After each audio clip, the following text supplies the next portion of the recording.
which of your facts will be demolished. Russia's current leaders are not simply the political rulers of their nation. They are literally the country's owners. You don't know which of your arguments will be totally destroyed. I'm not prepared to sacrifice the African continent for some free market neoliberal ideology. And then you got to come back, and you're now rattled, you're shaken up. Let's save the bleeding heart for somebody else. It's time to change. And you don't know what the hell to say, but you got to say something. I believe the 21st century will belong to China because most centuries have belonged to China. Blaming Barack Obama for the state that the world is in right now is like blaming a Caribbean island for a hurricane. The lesson of North Korea has been if you're a third-rate dysfunctional country that manages to acquire a couple of crude nuclear devices, you remain a third-world dysfunctional country with a couple of crude nuclear devices. Are you seriously saying, Mr. Trudeau, will you never be able to revoke citizenship from somebody? Or is the tax against this country? A Canadian is a Canadian, and you devalue the citizenship of every Canadian in this country.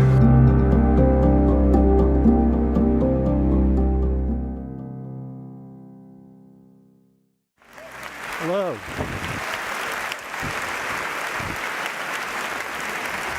Good evening, everybody. My name is Rudyard Griffiths. I'm the chair of the Munk Debates. It's my privilege to have the opportunity to moderate tonight's contest. I want to start this evening by welcoming the television audience across North America tuning into this debate, everywhere from CPAC, Canada's Public Affairs channel, to C-SPAN across the continental United States. A warm hello also to our online audience watching this debate right now on www.munkdebates.com. It's great to have you as virtual participants in tonight's proceedings.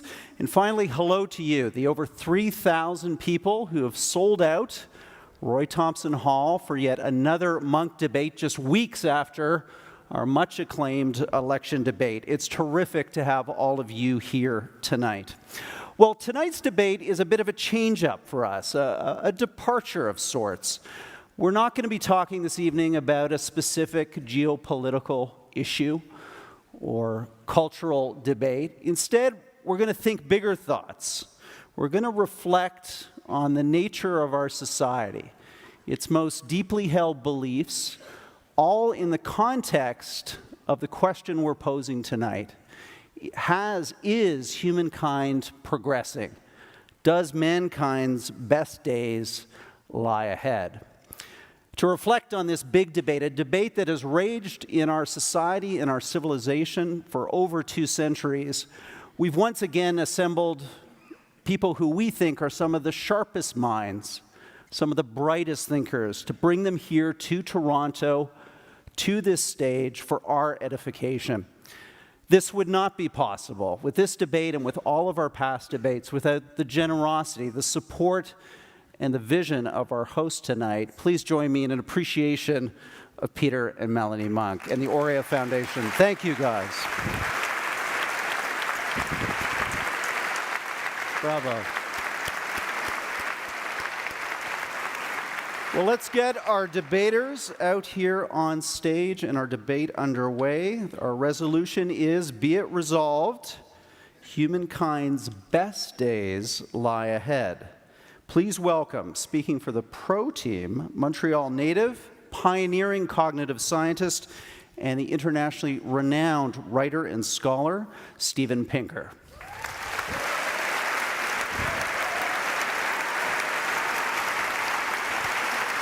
Thanks, Steven. Thanks for coming. Steven's teammate is a member of the British House of Lords. He's a storied journalist, a contributor to the Times of London, and the author of a string of big, internationally best-selling books on the intersections of evolution, ideology, history, and progress. We know him as Matt Ridley. Matt, come on in.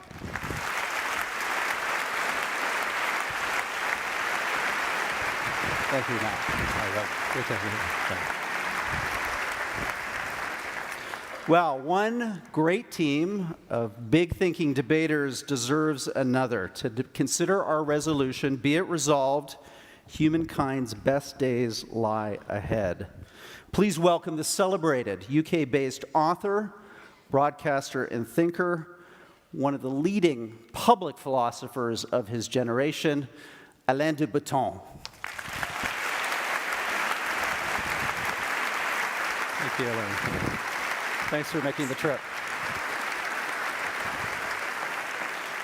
Well, Alain's debating partner is a person we love to read regularly in The New Yorker, where he's a staff writer. We've also read a few of his books. I hear there's over 10 million in print. Ladies and gentlemen, Canada's Malcolm Gladwell.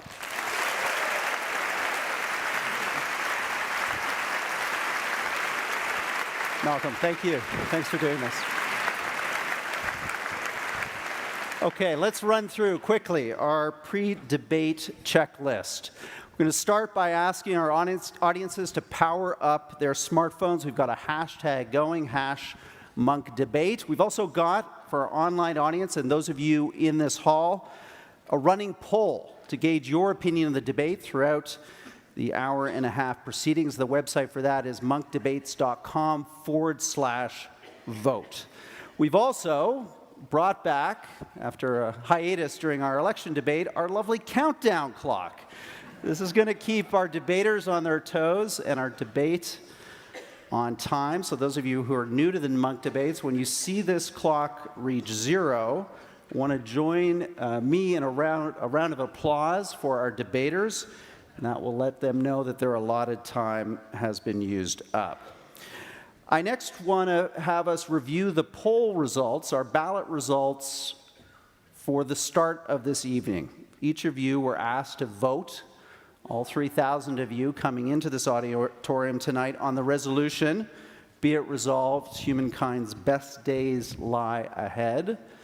Agree, disagree, 73% agree, 27% agree. The cup is definitely half full for this group. But as we know, these debates change, they're fluid, so we asked you, depending on what you hear tonight, are you willing to change your vote over the next hour and a half? 91% of you, yes, could change their vote. Only 10% of you were committed optimists. So wow, we have a debate on our hands. I'm now going to call on our first opening statement, and that will go to the pro team, as is custom. Stephen Pinker, your 8 minutes begins now.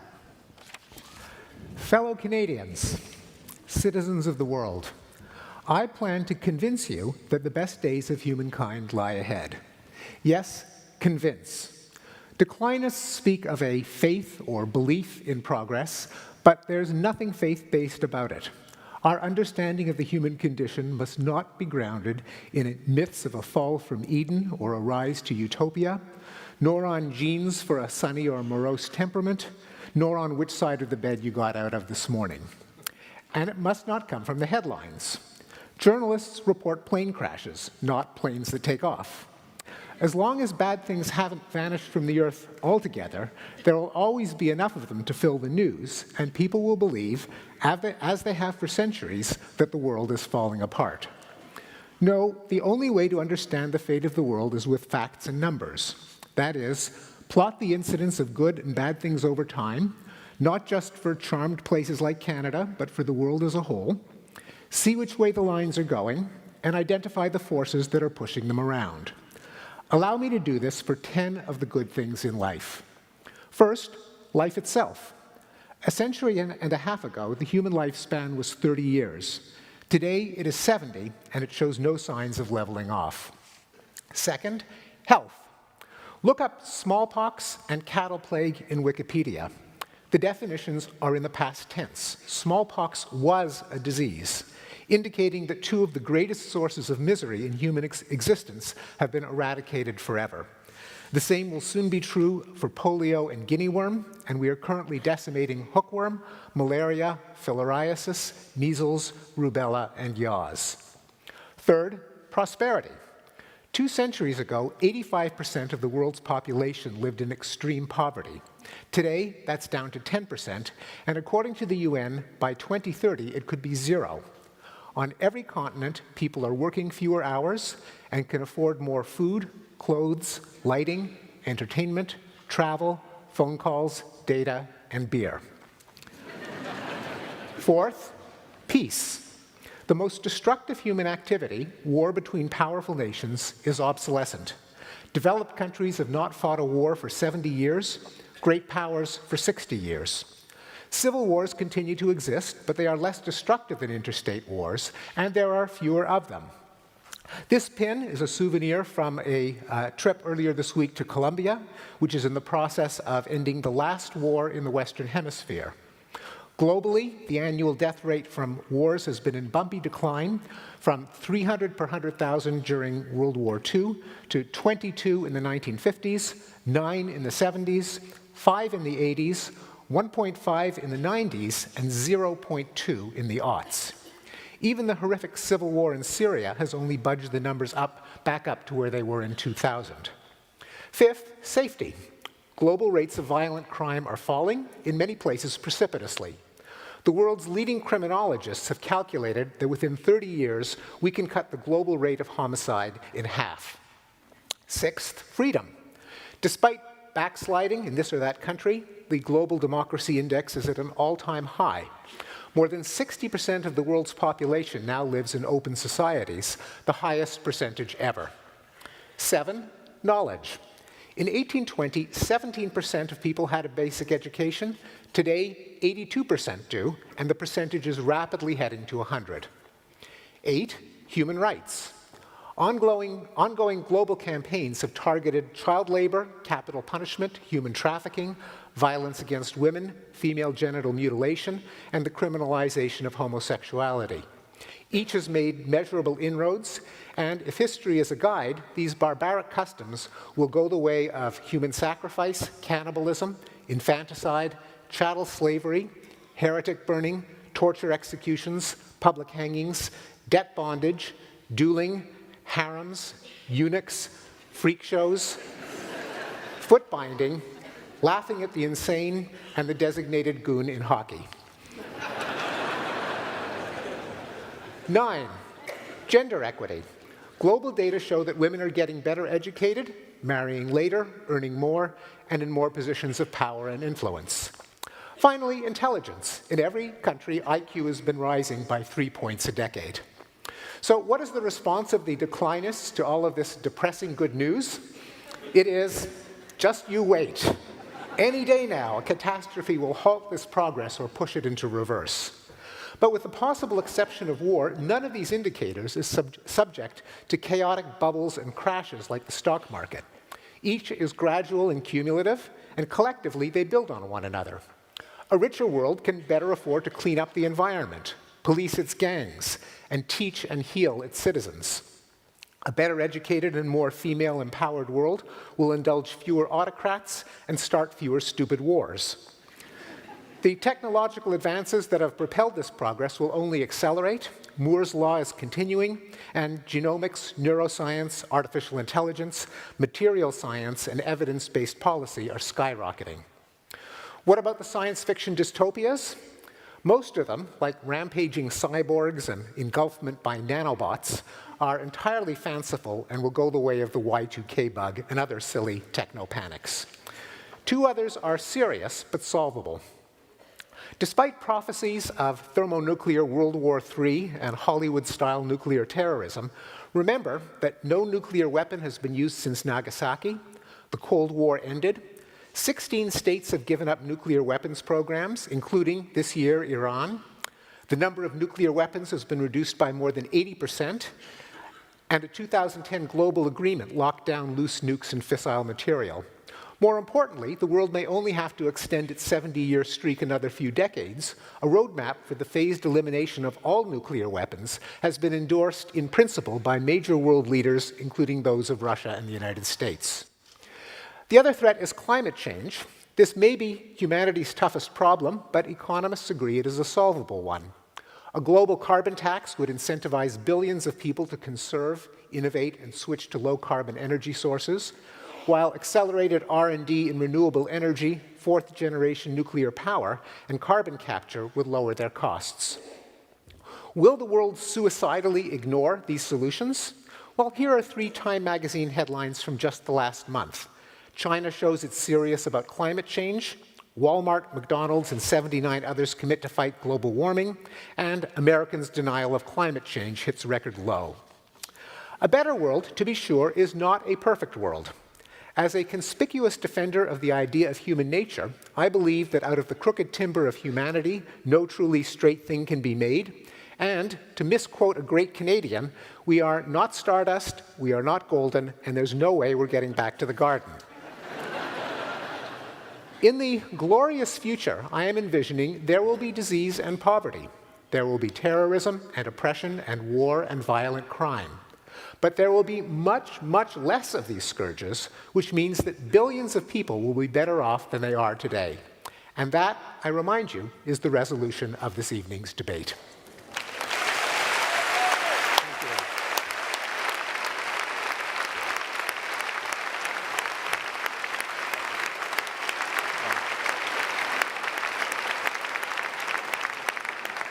2 seconds to spare, Stephen. That was an impressive start to the debate. Alain, you're up next. Your opening statement, please.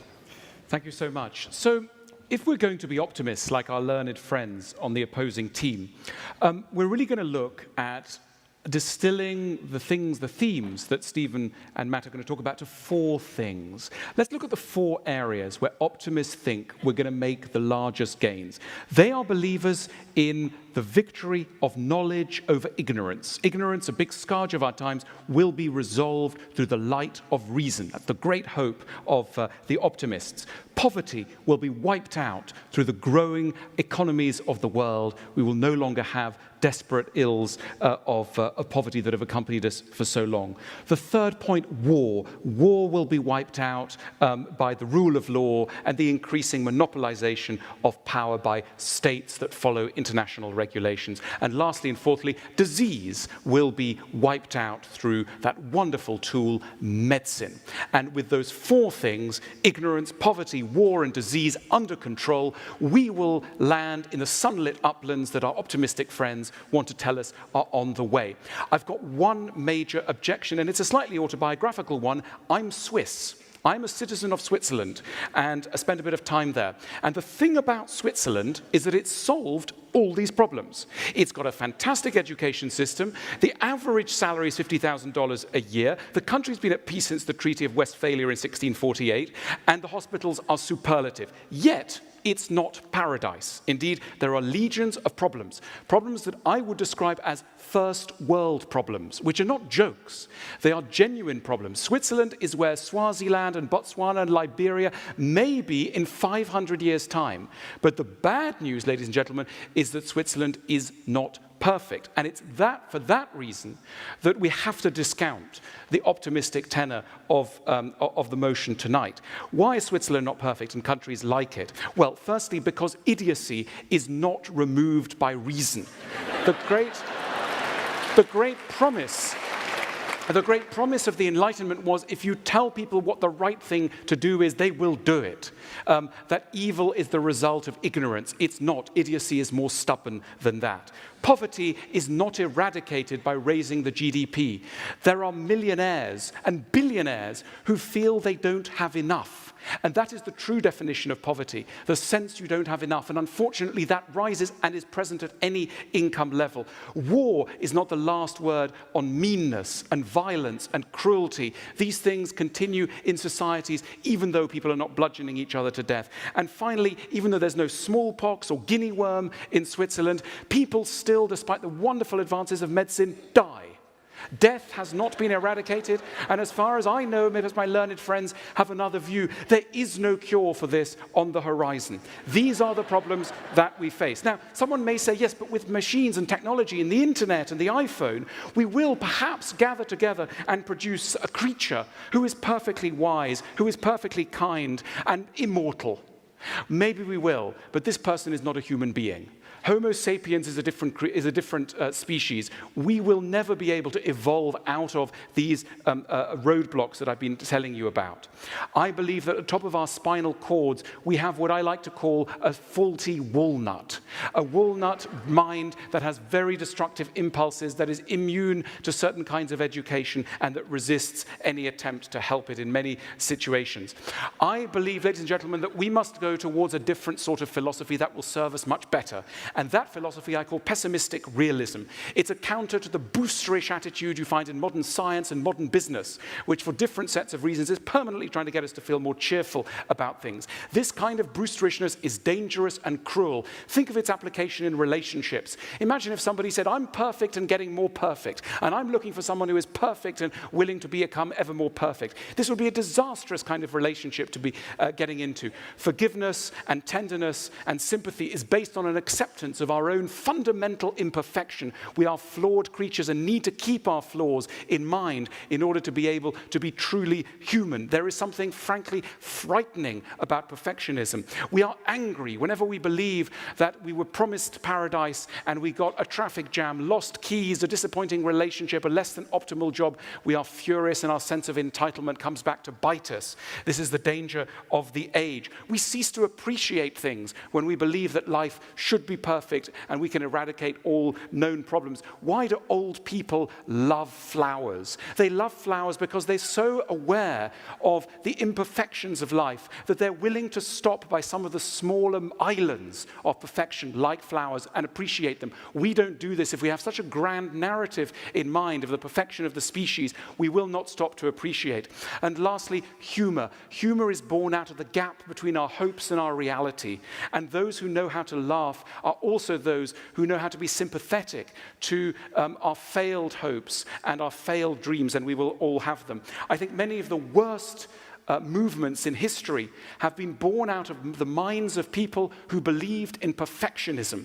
Scientists, politicians, and others who believed that we could straighten things out once and for all. And this is an incredibly dangerous philosophy of life. The perfectionists among us are those who very often ruin and wreck the world. And true human progress has often the work of people who are much more modest, who accept their own flaws and the flaws of others, and are not attempting to make a paradise on earth. Christianity, I speak to you as a secular Jew, very wisely insisted that we are frail, fragile, and all of us broken. That's a very useful starting point. It's in, if you like, I'm not talking politically, it's a conservative, classical starting point that is, I believe, at the root of wisdom.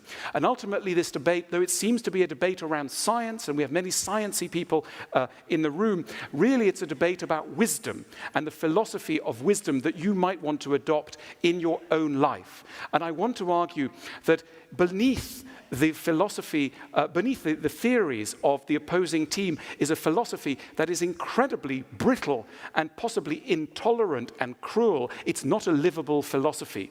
That really at the root of humor, humanity, gentleness, and forgiveness is an acceptance that we, with our faulty walnuts, our imperfect understanding of ourselves and the world that we live in, we must go easy on ourselves and be extremely modest. And it's this modesty that I want to sell to you, and it's on this basis that I firmly believe you should reject the motion before you. Thank you.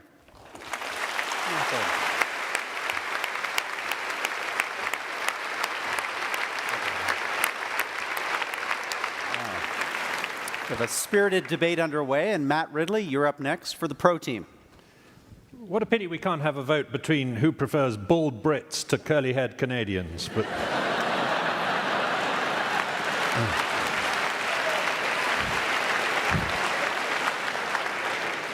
I just lost 10 seconds with that. Woody Allen once said, "More than at any time in history, mankind faces a crossroads. One path leads to despair and utter hopelessness, the other to total extinction." Let us pray we have the wisdom to choose wisely. And that's the way pretty well everybody talks about the future. When I was young, the future was especially grim. The population explosion was unstoppable, famine was inevitable, pesticides were giving us cancer, the deserts were advancing, the oil was running out, the rainforests were doomed, acid rain, bird flu, and the hole in the ozone layer were going to make us sick. My sperm count was falling, and a nuclear winter would finish us off. You probably think I'm exaggerating. Well, here's what a best-selling book by the economist Robert Heilbronner concluded in the year I left school. The outlook for man, I believe, is painful, difficult, perhaps desperate, and the hope that can be held out for his future prospects seem to be very slim indeed. It was only a decade or two later that it dawned on me that every one of these threats had either been a false alarm or had been greatly exaggerated. The dreadful future was not as bad as the grown-ups had told me it would be. Life just kept on getting better and better for the vast majority of people. The human lifespan has been growing at the rate of 5 hours a day for 50 years.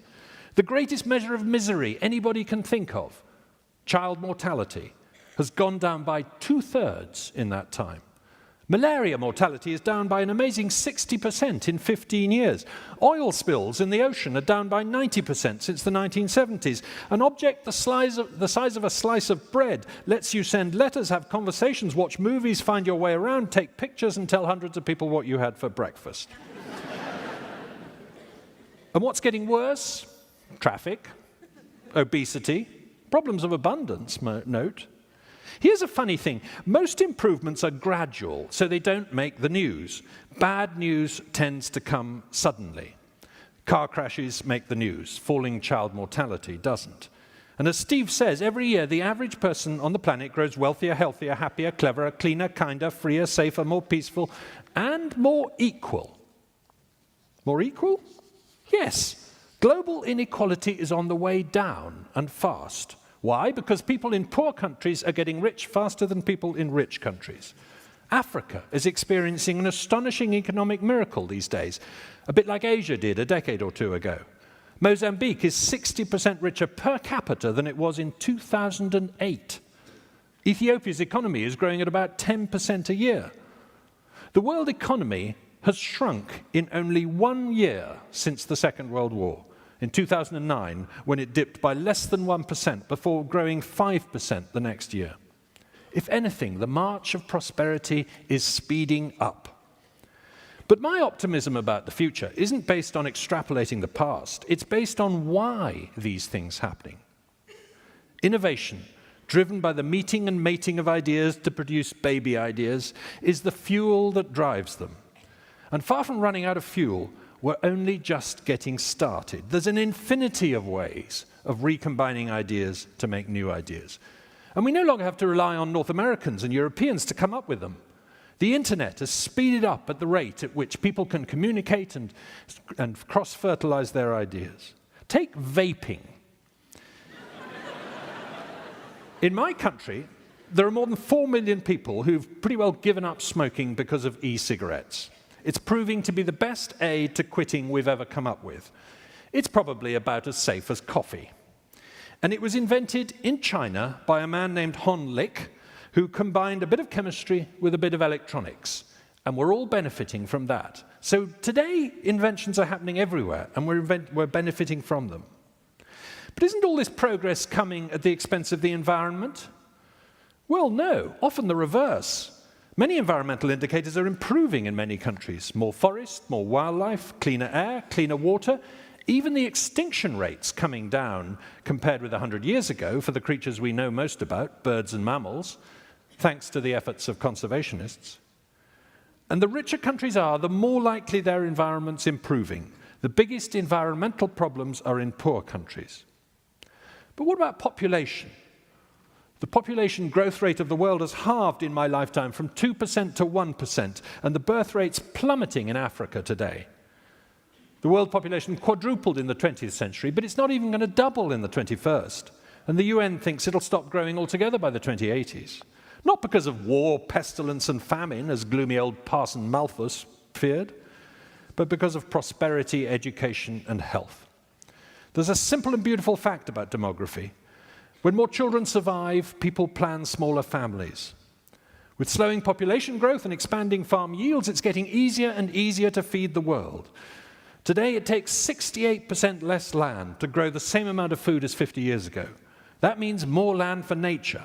In theory, you can feed the world from a hydroponic farm the size of Ontario and keep the rest for wildlife. And the planet's getting greener. Satellites have recorded 14% more green vegetation than 30 years ago, especially in arid areas like the Sahel region of Africa. But am I like the man who falls out of the skyscraper and as he passes the second floor shouts out, "So far, so good"?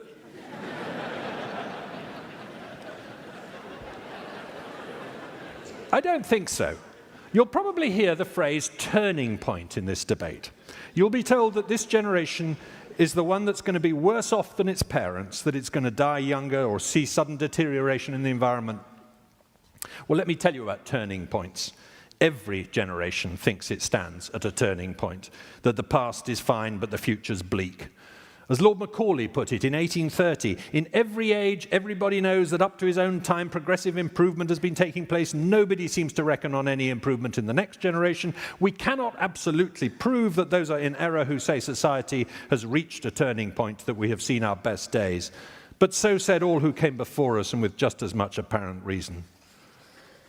We filter the past for happy memories and filter the future for gloomy prognoses.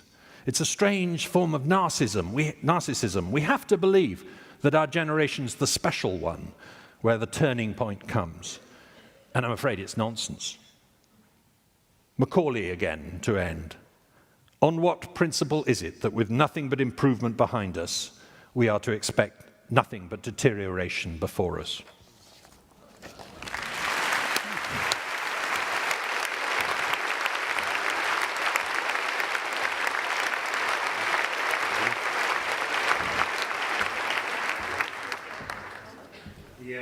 As I was listening to the two esteemed speakers for the proposition, Mr. Pinker and Mr. Ridley, by the way, I feel like we should come up with a term for them, a more elegant term. I would suggest maybe we call them the Pollyannas. And since we strangely don't have a woman on stage, which is odd since it's 2015,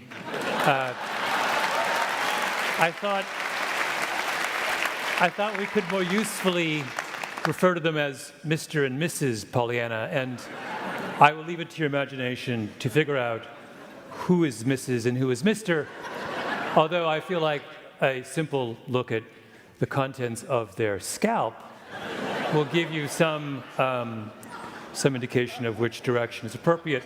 In any case, as I was listening to Mr. and Mrs. Pollyanna, my mind wandered, as I'm sure many of your minds wandered as well.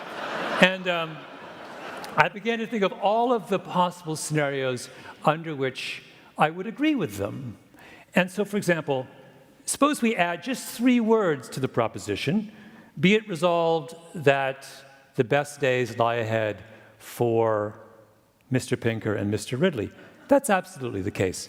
Mr. Ridley is a member of the House of Lords, one of the greatest sinecures in the history of the Western world. Mr. Pinker is on the faculty of Harvard University, which might usefully be described as America's answer to the House of Lords. It's absolutely the case their best days lie ahead. No one's going to dispute that. Or suppose we were debating, be it resolved, that Canada's best days lie ahead. Absolutely true. You just had a massive upgrade at the leadership position. But sadly, not all of us live in Canada. I live in the United States. One only has to watch 5 minutes of the Republican presidential debates to know that that proposition is decidedly not true for those people south of the border. But perhaps most seriously, and I'm going to get to the point here, if this proposition was, be it resolved that humankind's best days historically have lain ahead, I think the answer is absolutely yes. And that is exactly what my two opponents have done. They have beautifully made the case that if we go back into the past and we project forward to the 18th century, the 17th century, the 19th century, 1950, 1975, and we fast forward to the present day, things have been on an upward trajectory. And I think we can all say that's absolutely the case.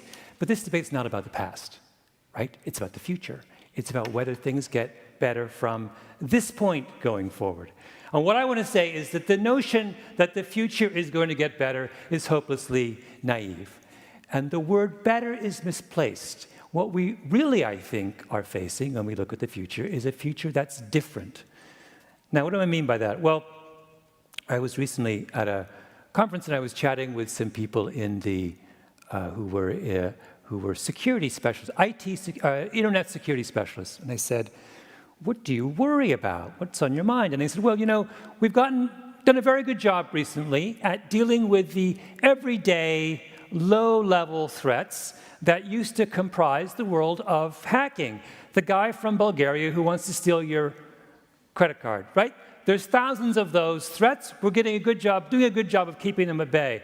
But what terrifies us is what they called digital 9/11, right?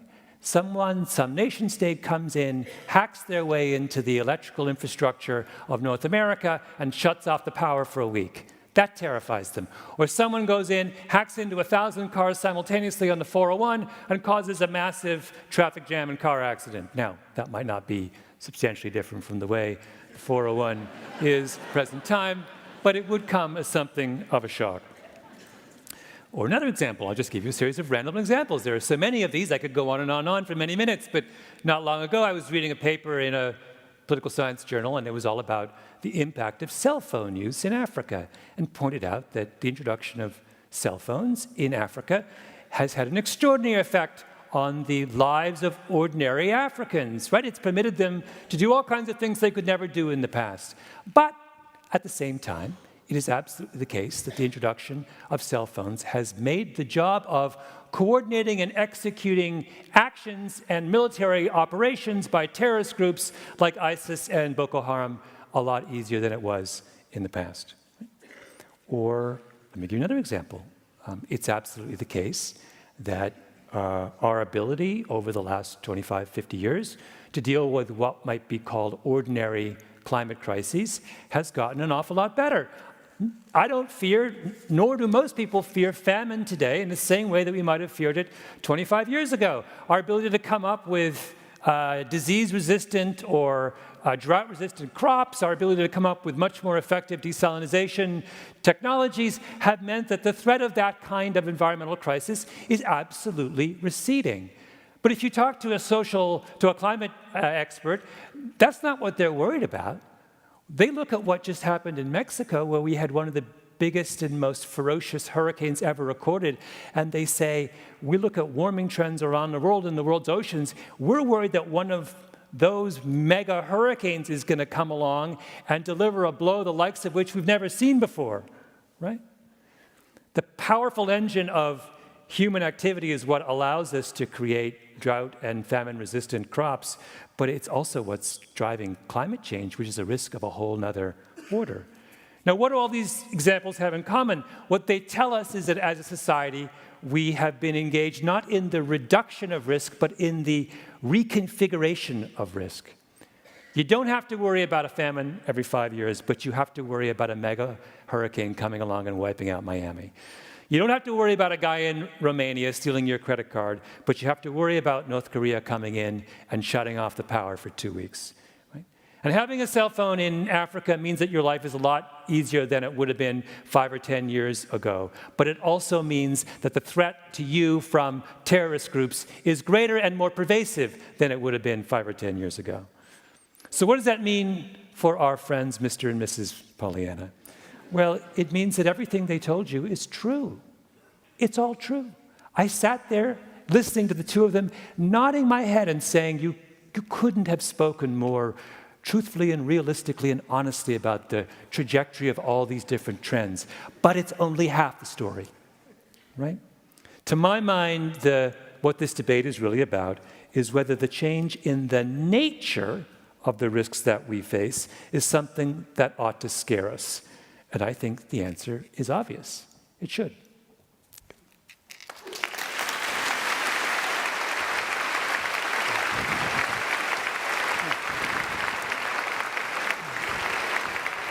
Excellent opening statements, gentlemen. Now, to move the debate forward, what we're going to do is have each team rebut what they've heard from the other side. We're going to hear from the pro team first. Mr. Pinker, we're going to put 3 minutes on the clock. Let's hear your rebuttal to what Alain and Malcolm have said so far. I'll start with my response to Alain, which is twofold.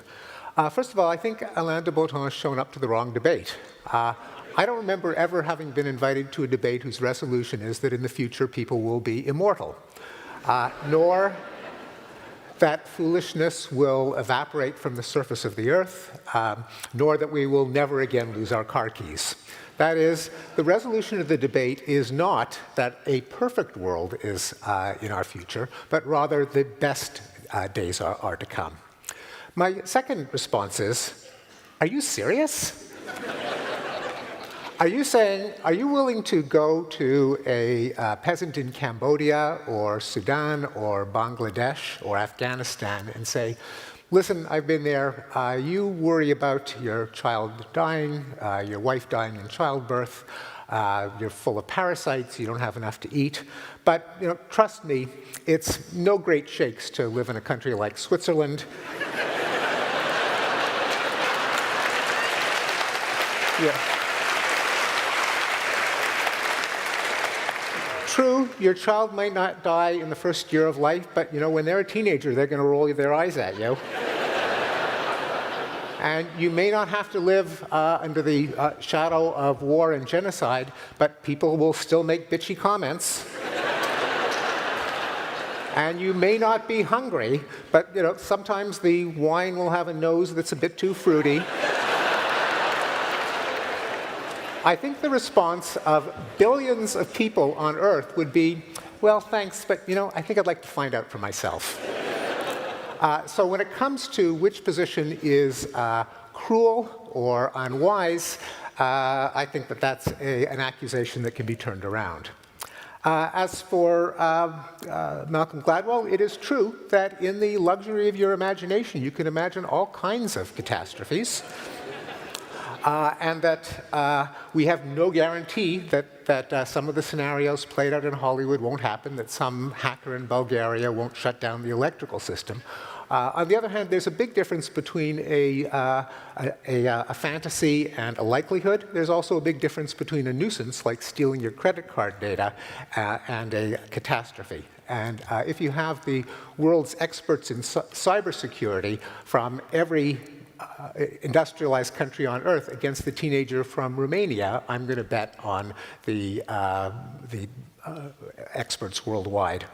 Finally, if it were true that cell phones caused as much harm as the problems that they eliminated, you would see that the rate of death from warfare... Thank you. Can I complete the sentence? So we'll let you pick up that point when we move into the moderated discussion. The 3 minutes has expired. We run a tight ship around here. Matt, you're up next. Well, Mr. and Mrs. Cassandra did a good job of giving you the other side of the story. I mean, seriously, Malcolm, are we to genuinely think that a big traffic jam caused by a teenager in Bulgaria is a big problem? I mean, there are far greater problems in the world, and I think one of the things that's interesting about the Cassandras is that they have told you about the problems of the developed world. They've told you about the problems of rich countries. But there's a billion, I mean, forget losing the grid for a few minutes because of a kid in Bulgaria who hacks into it. There's a billion people in the world who don't yet have access to electricity.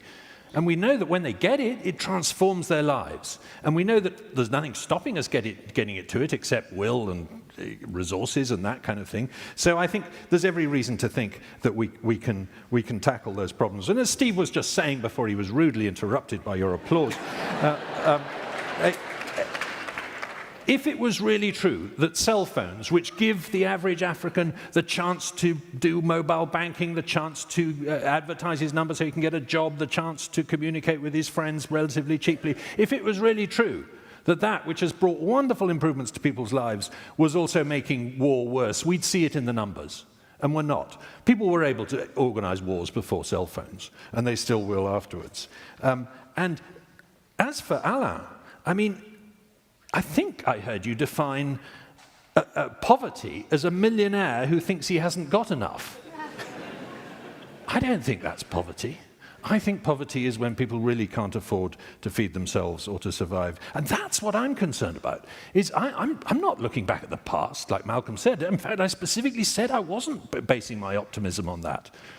I'm basing it on what we can achieve, what we know we can achieve, what we know we can do, and what we can bring out to improve people's lives, the people who really need it, which are the people in the developing world. This world isn't perfect. Definitely not. That's the whole point of optimism.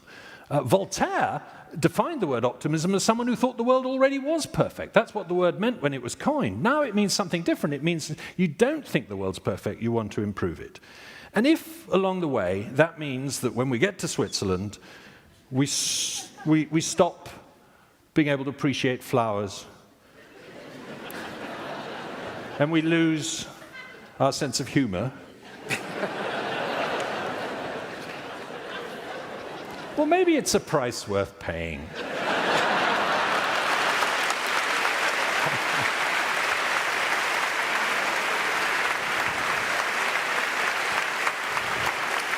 Well done.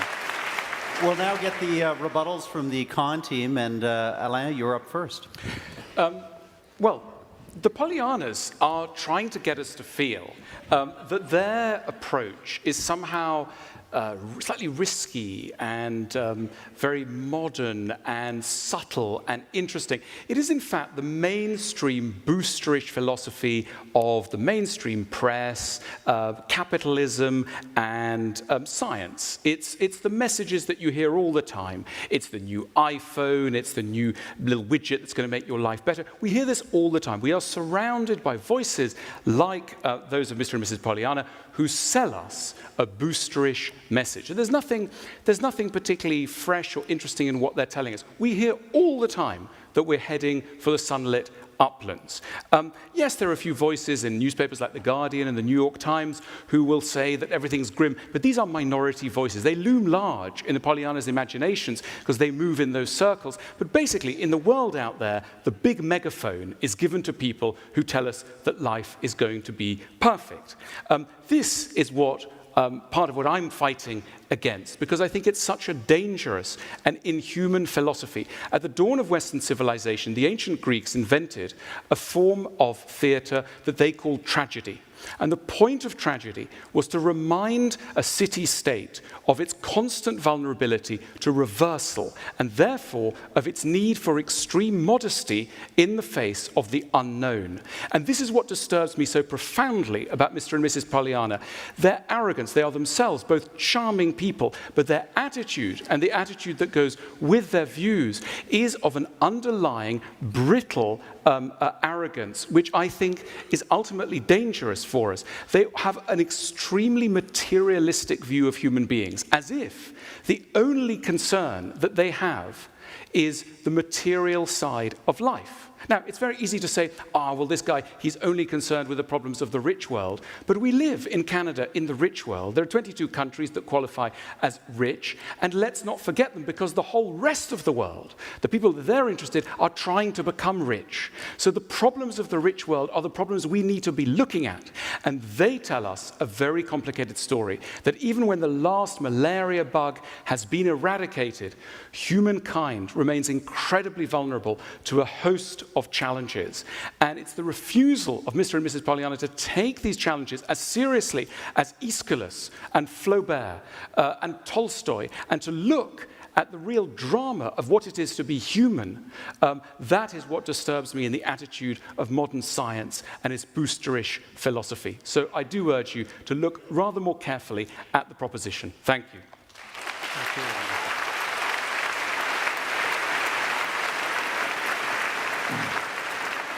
I've tried to make a list when I was listening to the two of them of statements that struck me as odd, and so I thought I'd just go through them. I have three that struck me as...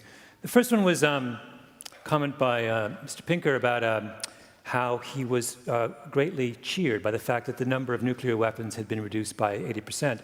Well, forgive me for pointing this out, but it doesn't actually solve the problem if you reduce the number of weapons by 80%, because all it takes is one weapon in the hands of one crazy person to blow us all up. It's a bit like the person with a gun to your head who says, don't worry, I've reduced the number of bullets in the chamber by 50%. I would not be terribly relieved by that. Perhaps Mr. Pinker would be. On my favorite Pinkerism, if I might coin a phrase, was another one he said, which was, in talking of climate change, which he glossed over very quickly, he said he dismissed it with the phrase, and this, I just love this, economists agree it's a solvable problem. Now, where to start? Where to start? First of all, economists? Like, in what fantasy world do you imagine that economists are the first place you turn for solutions to life's most complicated problems? This isn't a problem that can be solved with demand curves and with moving the interest rate up or down a basis point. This climate change is something that is embedded in some of the most complex social and political and economic problems of our day. It is about changing institutions, about confronting entrenched interests. It's about the way we behave. I could go on and on and on and on. It strikes me as typical of the kind of intellectualized fantasy world that I think our opponents are living in, that they would look at this extraordinarily complex issue and turn for help to the economics department of Harvard University, or, as the case may be, the House of Lords. Last one, there were many howlers, or too many howlers, really. I only have 45 seconds left, from Mr. Ridley, but I was quite drawn to his notion that we could feed the world from a hydroponic farm the size of Ontario. I only two questions for him. One, first of all, how much science fiction do you read? Secondly, how much hydroponic food have you eaten? But the larger question here is, look, it's really, really easy to sit there and imagine a more perfect world. It's a lot more difficult to put many of those utopian notions into practice. On this side of the aisle, we are committed to reality. And on that side, they've read just a little bit too much of their own.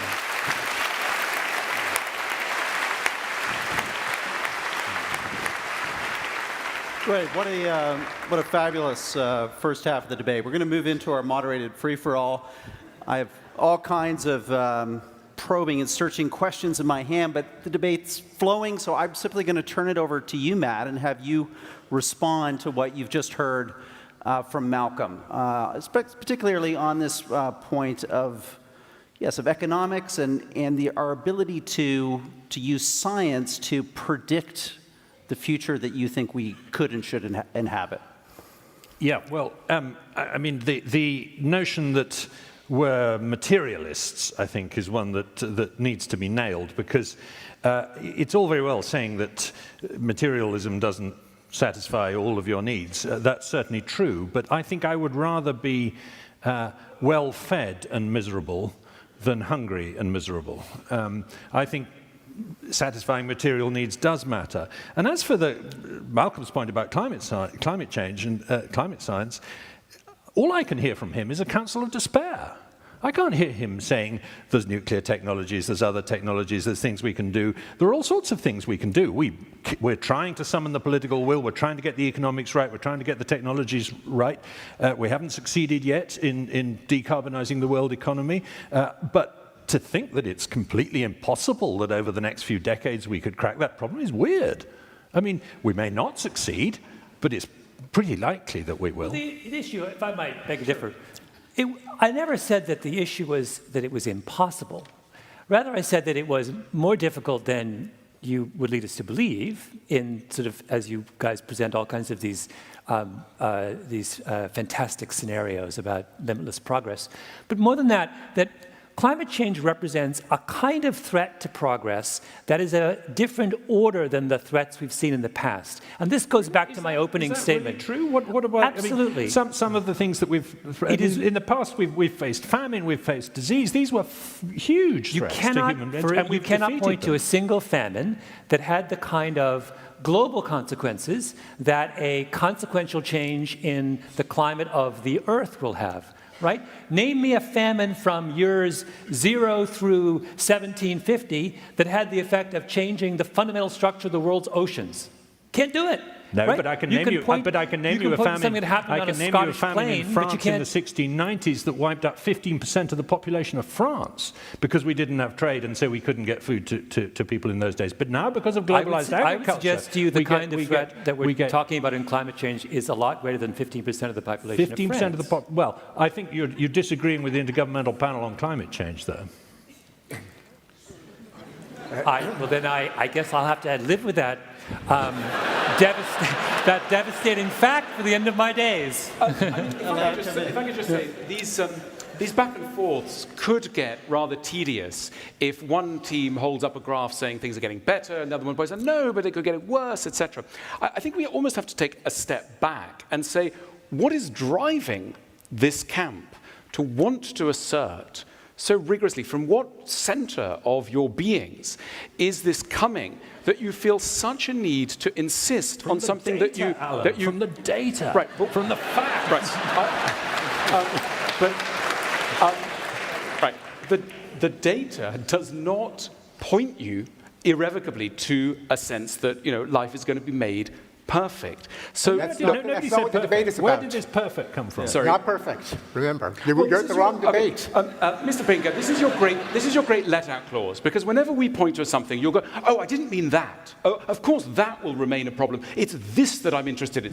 We'll say, "What about the rate of gun use?" And you'll go, "No. I'm interested in the South African liverworm virus." And so you constantly shift and give ground. So you'll say, "Okay, I'm not interested in that problem." So when I mention the high rate of mental illness, you go, "Oh, no, I'm not interested in mental illness, I'm interested in extreme poverty." And then I say, "Well, what about the idea of relative poverty that famous economist Easterlin pointed out in the 1970s? You go, "No, I'm not interested in relative poverty, I'm only interested in extreme poverty." So you keep shifting the ground, thereby making your own position slightly invalid, because whenever we're saying, "No, there are real grounds for concern about the progress of humanity," you'll say, "Oh, it's not that bit of progress I'm interested in." Okay, let's bring Stephen in here and have you answer this charge. Are you being selective with your facts? That's utterly false. I mentioned 10 dimensions of human well-being. All of them have improved. So I could mention another 30, but the point is, you can't mention a number there 30. How many factors are there in human life that assure people's satisfaction? Let's let Stephen. This is harder than the election debate, people. Okay, let's let Stephen in here. I'd like to hear those other 30. Those other than life, health, education, affluence, peace, safety, intelligence, women's empowerment. What are the other 30 on top of those? Do you know a famous novel written in the 19th century called Anna Karenina? Now, the people in Anna Karenina, none of them suffered from your 10. Was it a happy story? No. And that tells us something very crucial, Mr. Pinker, about your narrow... Did we claim we were going to abolish unhappiness? This is another tactical retreat.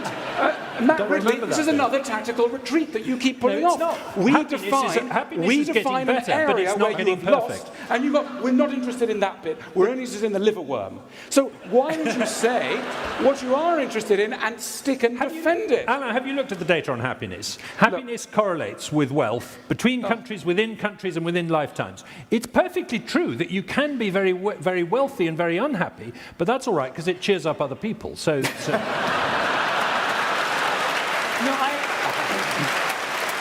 Alan, Alan, I think, is making a very good... mention a couple things. First of all, the Easterlin paradox has been resolved. I think you're a decade out of date. The idea that wealth does not correlate with happiness, which is what the Easterlin paradox was, has been resolved. August Deaton just won the Nobel Prize a couple of weeks ago for showing that. Okay. And as Matt said, it was based on a so fallacy. presumably there are some people in this room who are a little unhappy about various things, and they're not on the breadline. And you would go, well, I'm sorry, guys, but my data suggests that your happiness does not correlate with your income, and therefore your unhappiness is not really real, because the data doesn't show that it's real. In other words, your data leaves so many anomalies. What are you talking about? Well, how does the data not show that someone's unhappiness is real? What I'm talking about... Let's pause here just for a moment. I want to bring Malcolm in. You were flagging me. Well, I was just going to back up Alain, because I thought that he was making a very good point with respect to the slipperiness of some of Mr. Pinker's positions.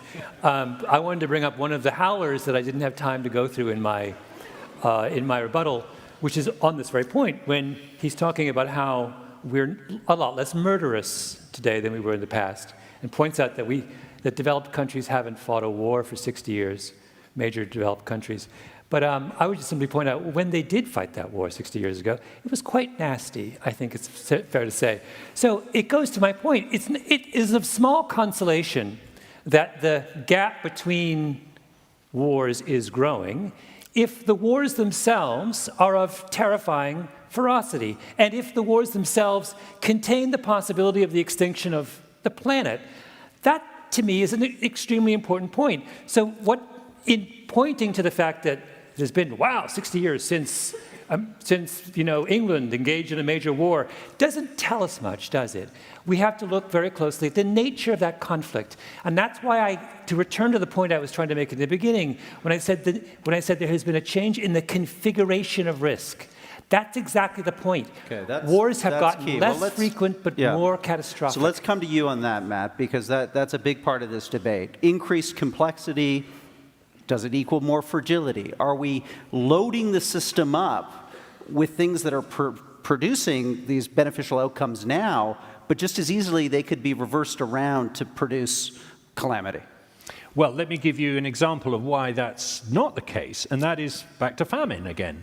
Nowadays, it's pretty well impossible, very nearly impossible, to have a major global famine, because you'd have to have simultaneous droughts in many different parts of the world because of world trade.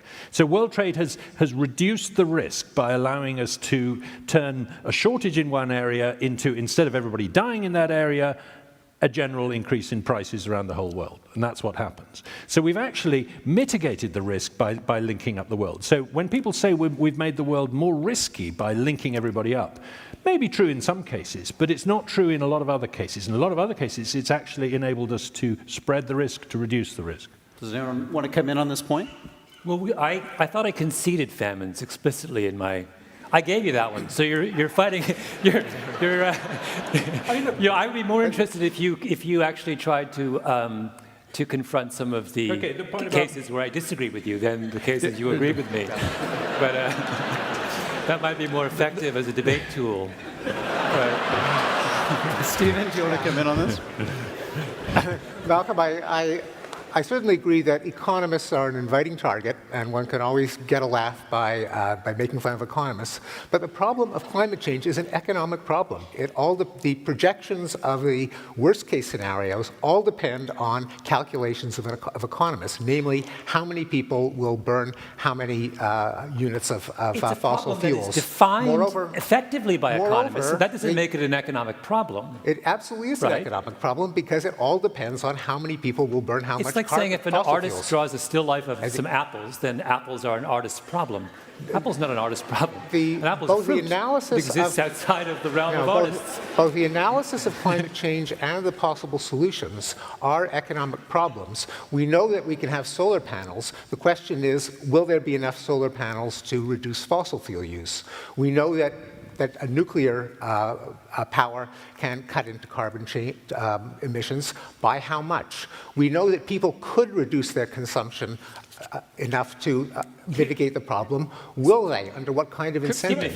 So it's very much a problem of economics. And William Nordhaus's The Climate Casino is the most comprehensive analysis of the chemistry, the history, the economics, and the technology of climate change. He is an economist, not at Harvard, he's at Yale. Well, your exchange perfectly, I think, encapsulates what Alan and I have been arguing, which is there is something very narrow and almost precious in the way that you have chosen to look at the world. You're very good at that you take something. Malcolm. You're very good at you take something like climate change. Facts? No, hold on. I listened to you at great length. Agree with me on a position, so it's almost. Look, climate change is something that is effectively described by economists. That does not make it an economic problem. It is a problem to successfully confront climate change will require the successful coordination of many different disparate sectors of society on many different levels. To simplify it and to say this is something that we can reduce to a matter of economic analysis is foolish. I mean, might I add something else at this point? It's not foolish. That's what economists do. Okay. Economics is the study of complex interactions across societies. So you're absolutely right. That's what they do. That's my point. Let's try. That's why we should be a little bit concerned. Let's ask Alain to refocus us. I'd just like to ask, because you guys are coming from a scientific background, I'm coming from a humanistic background. So for me, the history of the arts is really the description of various forms of human unhappiness, various dilemmas that humans have been in over the centuries. And that's what the history of literature and theatre and poetry is really charting. And I'd just like to ask our learned friends how, in their laboratories, they might try and cope with some of the problems that we see evidence in literature. So if Hamlet walked into your lab, or if some of the dilemmas raised by Euripides were to be seen through your lenses, what would you do with the levels of human unhappiness that were spotted in Kafka?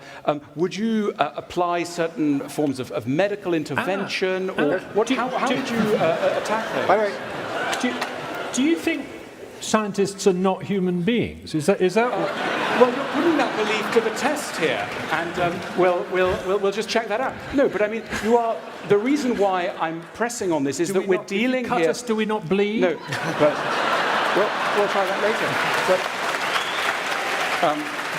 But Matt, you're not really addressing these problems, and I'm just keen to find out what answers science might have to the very serious kinds of human unhappiness which have tracked human beings through their history. The question here is about exterior versus interior progress, and the extent to which, do you have a feeling, a theory, that progress affects not just the things that humans create, but humans themselves?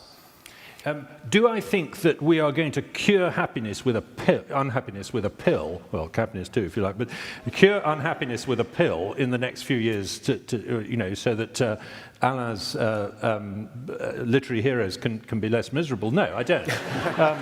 But do I think that the progress of science, the discovery of deep geological time, the discovery of the vast excesses of space, the discovery of the genome of what's going on inside our cells, do I think that has enlarged the human imagination and given us even more exciting things to think about and to want to write literature and plays and things about? Yes, I do. So Anna Karenina is standing on the edge of the platform, and you're saying, hang on, deep geological time is the answer for you, dear. That's your answer, is it? Why That's not? the answer, Why not? Mr. Let's and Mrs. try it. Pollyanna. Deep ask geological her. time. Fantastic. Tell that to Hamlet as well. I just have to remind you, Anna Karenina didn't actually exist. She's actually. I just have to. Neither did Hamlet. She exists. We're talking about billions of people who don't see their children die in the first year of life. Another shift, another classic shift. You've shifted the goalpost. What's you juggle and walk? Let's see if we finish here. I understand, but please address the thing under consideration, which is the dilemmas of the psyche. And I asked you and Matt, how would you respond to some of the dilemmas of the psyche? Matt suggested that deep geological time would be a suitable answer. I think if your child dies in the first year of life, taking a different that point. deeply concerns the human psyche. I think it's very relevant to happiness. I think if billions of people do not see their children die, that's a much more relevant consideration for the human psyche, for the depth of human existence than Anna What you're Karenina. doing, hang on, what you're doing is you're essentially saying the problems spotted in literature, you're doing that classic move. The problems spotted in literature are not the real problems. You're like Dickens's Mrs. Jellyby. The only real problems are the problems of extreme poverty.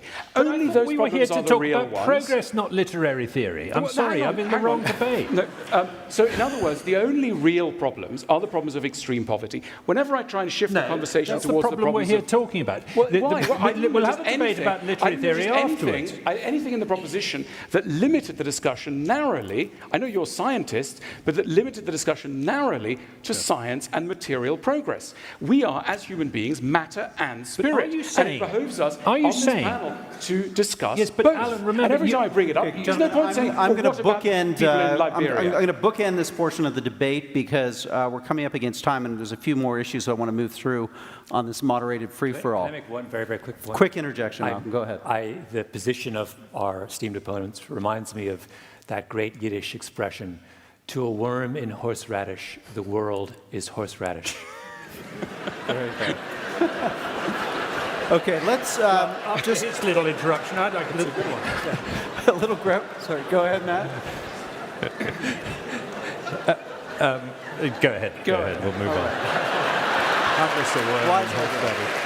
on. Look, I want you to, Matt, to talk to us a bit about your idea about why progress is accelerating, because that's part of the argument here, that better days lie ahead, not simply because things are getting better, but the pace at which they're getting better. What is the theory for this acceleration? I mean, I wouldn't stake my debate on the fact that it's definitely accelerating, but I think there's every chance that because more people are in contact with more people today, and more people are doing the heavy lifting of innovation in other countries than North America and Western Europe, therefore the chances of life-saving innovations coming from anywhere are improved. This morning in the newspapers in London there was a story about a baby whose cancer has been cured by gene therapy. This is a first. That's in London. There's probably something similar happening in Japan, et cetera, et cetera. So all over the world, we're coming up with these new ideas. But it's certainly true that improvements don't go at the same rate. I mean, if you go back 50 years, everybody thought we were going to see spectacular improvements in transport, and we haven't. But they didn't see that we were going to have such spectacular improvements in communication. So communication has gone much faster than we expected. Transport has gone much more slowly. I think we're on the brink of a biomedical revolution that is going to be quite extraordinary. We're not on the brink. We're into it already. The most amazing things are happening in biotechnology and in the treatment of diseases, which are truly very positive for people. To get you, Malcolm, to react to that, because I think a lot of people do in their lives have this sensation of acceleration, the acceleration of technology, the acceleration of discovery, the acceleration of innovation. Why, in your view, does that not speak to some fundamental shift that then supports the argument and the resolution? Well, two reasons. One reason is that the very same things that can create this and I agree, a dramatic shift in the progress of certain kinds of change can also create a parallel increase in risks. So when Matt really talks about how the fact that we are increasingly connected as a people in the globe, and that leads to all kinds of positive outcomes, it also leads to all kinds of negative outcomes. So if you talk to epidemiologists, they will talk about the threat of species extinctions, referring to human beings. The reason that we talk now about species extinctions with respect to human beings is because we are so connected. That makes it possible for some unbelievably lethal organism, virus, whatever, to spread all over the globe very, very quickly. And if you talk to epidemiologists, they will tell you we've come awfully close on certain occasions, quite recently, precisely because of that fact. The second thing is, and it would go to the comment that Matt Ridley was making about the biomedical explosion. Again, he's absolutely correct that there have been extraordinary and unbelievable changes for the good in terms of medical technology, our ability to address and treat certain diseases. But Once we have established that fact, let us not lose sight of the fact that when you create those kinds of new technological approaches, you create a whole series of new social and economic problems. So, for example, how do you pay for them, right? Absolutely everyone who has examined many of these new technological approaches in medicine concedes that they come with a price tag that is, by definition, 5x, 10x the price tag of existing therapies. You have to deal with that fact. Not now, always, do actually, the problems... Yeah, not always. There are things that are getting one last point. Does, all I'm saying is the fact of that new problem that you have created means that we have to temper our enthusiasm about the progress that we've made. It has created a problem even as it has solved another. In other words, we must listen to economists. Now, if you're bringing up infectious disease, I mean, there's just no comparison between the vulnerability of the human population in the past compared to the present. Matt mentioned an epidemic in France. There's also the Black Death, which wiped out a quarter of the population of Europe. There are the Americas were decimated by the introduction of diseases from the Old World, as was the Old World by the introduction of syphilis from the New World. The rate of death from infectious disease has absolutely plunged, and there are dozens of new antibiotics in the pipeline. Of course, there are science fiction scenarios in which the proverbial Bulgarian teenager invents the superbug in his garage. But on the other hand, we have a massive and increasingly sophisticated network of expertise in molecular biology that is mastering the machinery of life in a way that mitigates risks that make them a tiny fraction of what humanity has lived with throughout its existence. Earlier, one of you, I can't remember which because you both look so alike, but one of you mocked the worm, the guinea worm, if I remember right. It's worth just talking about the guinea worm. I think that was just after you'd mocked Aeschylus and Hamlet. Be, exactly. Yeah, I think it was it's worth just reminding ourselves what the guinea worm does. There were 3.8 million people with this in the late 1980s. Don't look at me, I didn't say it. And what did I do to deserve this? You get it from infected water. It grows down inside your leg till it comes out of a boil in your foot. And you have to wrap a matchstick round it and draw it out an inch at a time over several months. Of course. Now, Jimmy Carter said, we can get rid of this. All we need is better filtered drinking water and we can get rid of it.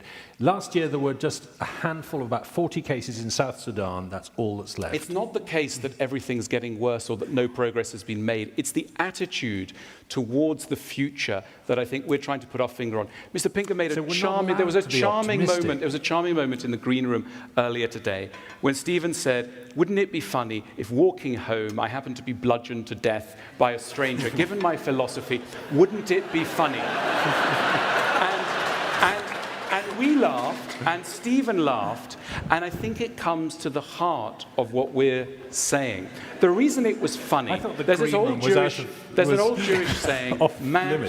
Jewish saying, man thinks, God laughs. In other words, it's a lesson in modesty. And Stephen was, in this little throwaway joke in the green room, admitting that for whatever his theories, etc., he remains vulnerable. He remains mortal. He might be bludgeoned to death. His grand Pollyannish narrative could be undermined. And I think ultimately this is what Malcolm and I are saying. We're not saying that it isn't amazing how many things have happened. We're simply trying to caution that in your attitude there is a brittleness which out there becomes sometimes a kind of secularized, scientific, messianic tone which can be pretty grating and can get in the way of properly accepting what life is going to be like, Back to the adjectives again. Which is cyclical. Anna, are you seriously suggesting that if Steve is bludgeoned to death tonight, that I should give up my view of the world getting better? Well, I think that's it. Steve's dead, so it's all over. I think Matt, that was right. If you were to go home to bed, having put a drape over Stephen's body and seen him off at the morgue, and reassured yourself with some statistics that actually statistically very unlikely and ever more unlikely that your dear friend bludgeoned to death. I will go to his funeral. I will be very unhappy. You would be proving our point of your inhumanity. I won't suddenly turn around and say, that proves the whole world's getting worse. Because one death and the death of our friend is highly significant. Gentlemen, we're going to reset. Yes, absolutely. We're going to give you a sec. Maybe some extra security on the way home tonight. We'll arrange that very soon. We're going to wrap up the free-for-all with final remarks from Malcolm, and then Stephen will give you the last word, okay? Malcolm, go ahead. Did you have something to say?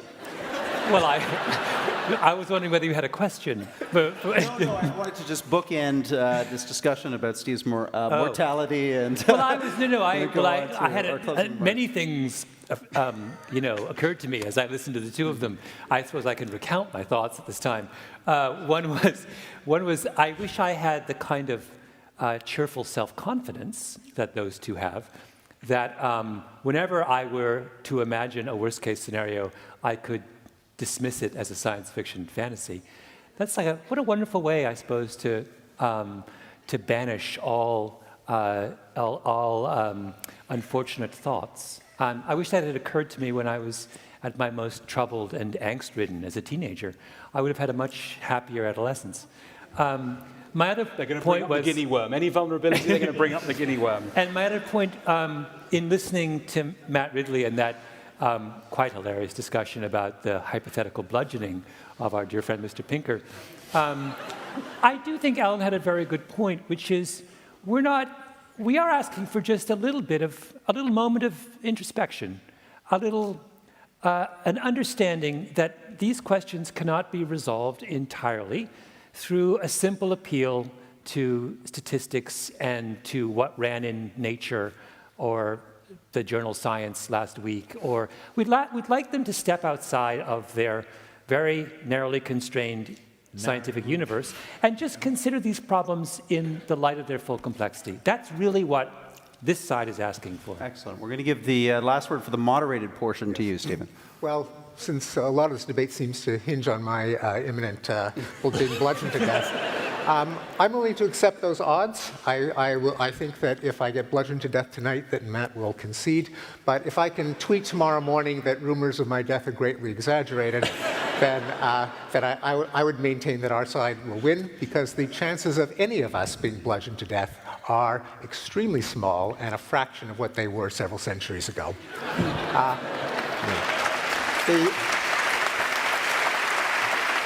In terms of simplicity versus complexity, Malcolm, are you saying that a scientific approach to the problem is the simplistic one, that instead we should look to Aeschylus or we should look to science fiction?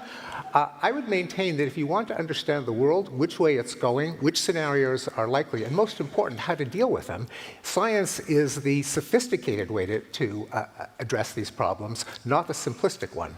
That is, if you want to know what we should do to continue the trajectory to reducing disease, to reducing hunger, to increasing the lifespan, to getting kids to school, to reducing the threat for climate change, yes, science is where you should look, and no, it is not the simplistic way to deal with these problems or to analyze them. And again, nor is fiction or the appropriate way to figure out how to deal with the very serious challenges that we have. The way to deal with it is with science. Very good. Let's move on now. This was an excellent free-for-all. Because we've just heard from Malcolm and Stephen, I'm going to change the order of closing statements slightly. So, Alain, we're going to have you go up first. Okay, look, I'm glad that Stephen really nailed his colors. I mean, I didn't think he would come out with something so crass. He has. Ladies and gentlemen, I just want to freeze the moment. One of our great scientists has said that literature is not real, it's made up. Okay? In other words, he's equating the fact of the work of the imagination as something that has no validity. Okay? This is one of our great minds. He is arguing this, and he is arguing that science has the answers and the humanities have none of the answers. This is what I thought I was terrified about. Stephen has reassured me that I was right to be terrified about it. Because it's precisely this attitude, ladies and gentlemen, that is so dangerous in scientists. The great scientists have known their limitations and have worked together with the humanities to understand the complexities of the human mind. What you have in front of you, ladies and gentlemen, is a specimen of a new kind of scientist who is so cocksure of what he and his lab can do, that he has discarded 2,000 years of the insights of the humanities and of religion and of anything that lies outside of the scientific method. And this is highly reductive and highly dangerous. You know, it used to be the case that people who were very religious dreamt of a new Jerusalem, a new dawn, when all problems would be done away with through the light of reason. What these two gentlemen represent is a secularized, scientific version of that dream of building the new Jerusalem. It was dangerous then and it's dangerous now because it breeds with it millennial fantasies of perfectionism which are very dangerous. You know, across the border we have the United States, which was built upon the idea of constructing heavenly Jerusalem here on earth through the use of religion. There is now, in the United States, a secularized scientific version of this, which Steven Pinker represents. In Canada and in Europe and in other parts of the world, we remember an older, more complex kind of heritage, where we accept that human nature cannot be made perfect, and that in fact the best way of improving our laws, our societies, our relationships with one another is not to go in with a bunch of statistics assuming that all the answers lie in science. Believe me, I am a firm believer in the wonders of science. Like everybody, I'm deeply on the side of those brave researchers who've wiped out all sorts of diseases in Africa. But don't, ladies and gentlemen, allow this to sway you when assessing the motion, because you can very much feel proud of what scientists have done without wishing, as this team would like us to do, to disregard all the complexities of the psyche, or with no supernatural inclinations we could call the soul, that those problems and issues remain, that we have philosophy and art and other disciplines to deal with them, and they can stand shoulder to shoulder with the sciences in the hope of making life not perfect, but sometimes less painful. This is what I am arguing for, a more humane, realistic version of the meaning of life. Thank you.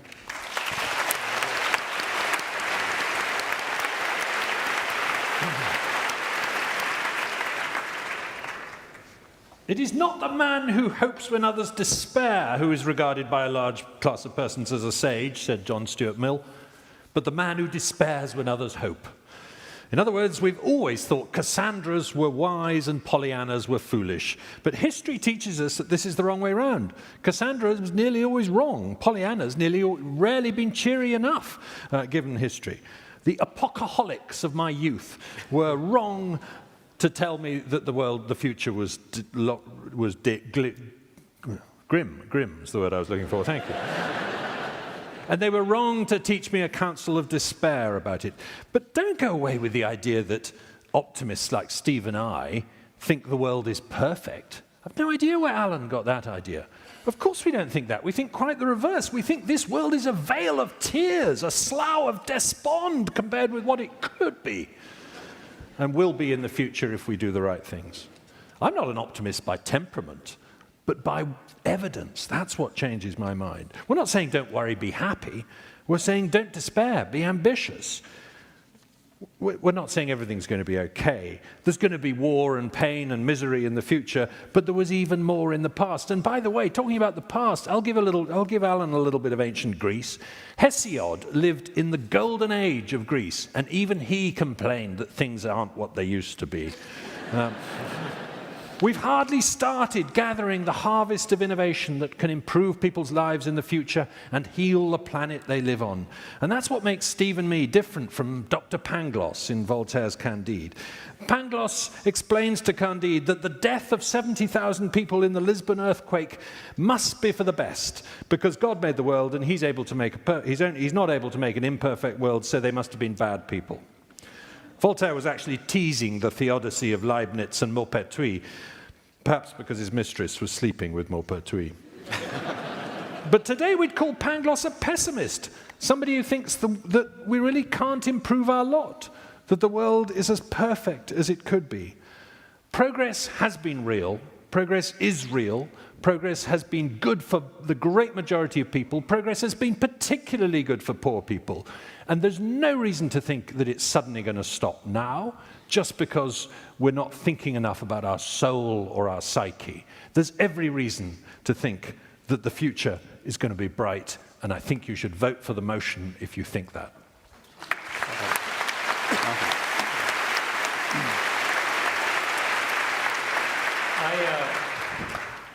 wanted to talk about something that we haven't talked about nearly enough this evening, which is kind of astonishing, but maybe it's because the two esteemed gentlemen on the other side of this proposition have essentially spent the entire time with their hands over their ears and eyes saying, la, la, la, la, la, la, la. What I'm talking about, of course, is nuclear war.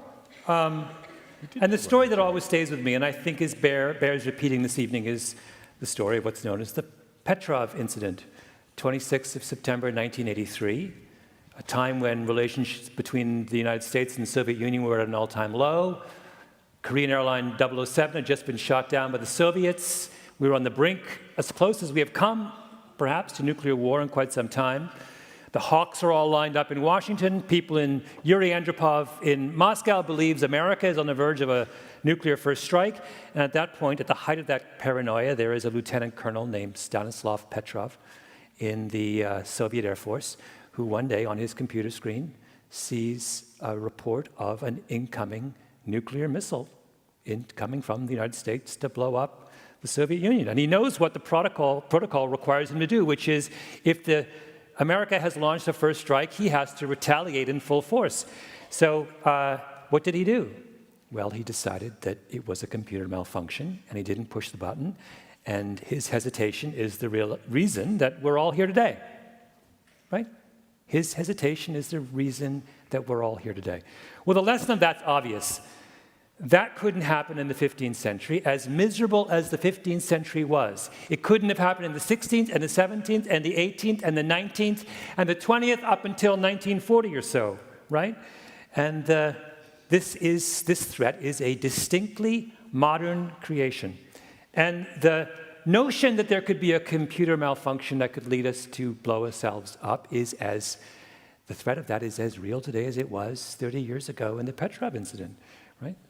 So I look at that and I return to the point that I made at the beginning of this debate.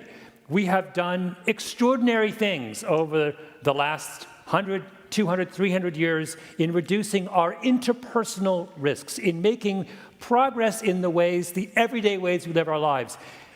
Mr. Pinker gave you 10 areas in which we have made that kind of progress. Matt Ridley gave you more. Everything they said is true, but it's beside the point, right? At the same time as we have reduced those interpersonal risks, we have increased our existential risks. And for you to vote for this proposition, you have to believe that that trade-off leaves us better off. And it doesn't.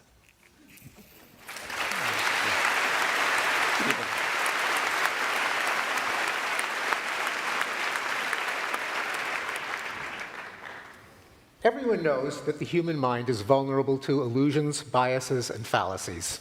Several of these mental bugs fool us into believing that the world is in decline or in existential danger, and always has been.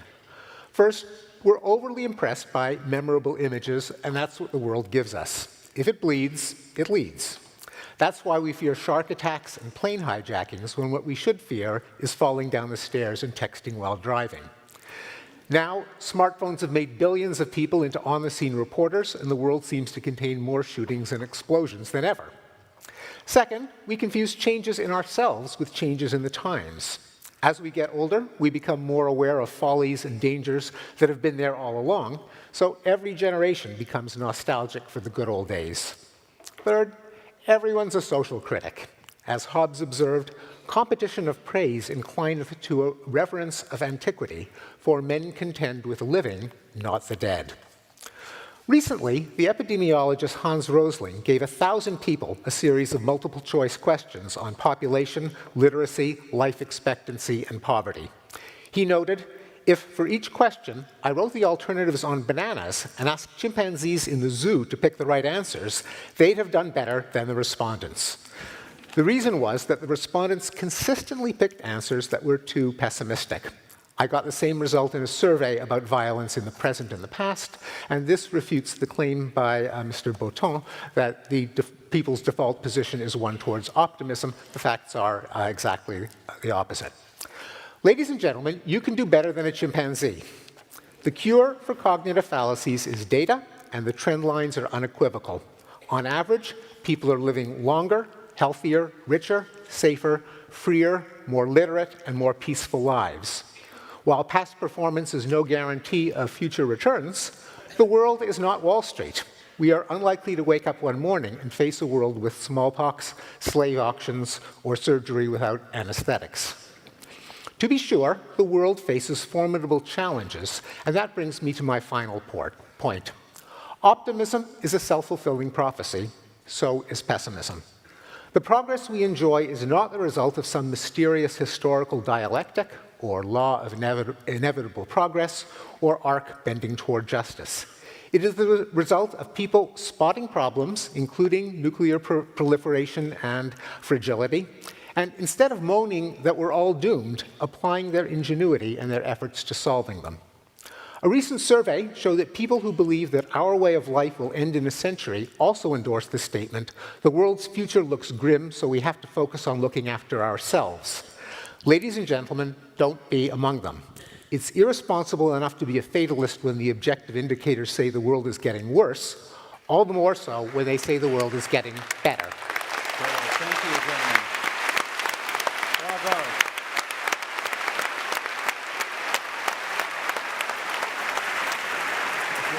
Well, look, ladies and gentlemen, please join me. This has been a big, meaty, contested debate. I just want to thank you four gentlemen. You came here prepared, you took each other on, and we're the better for it. So thank you again, gentlemen, for a fabulous debate tonight. Well done. Well done.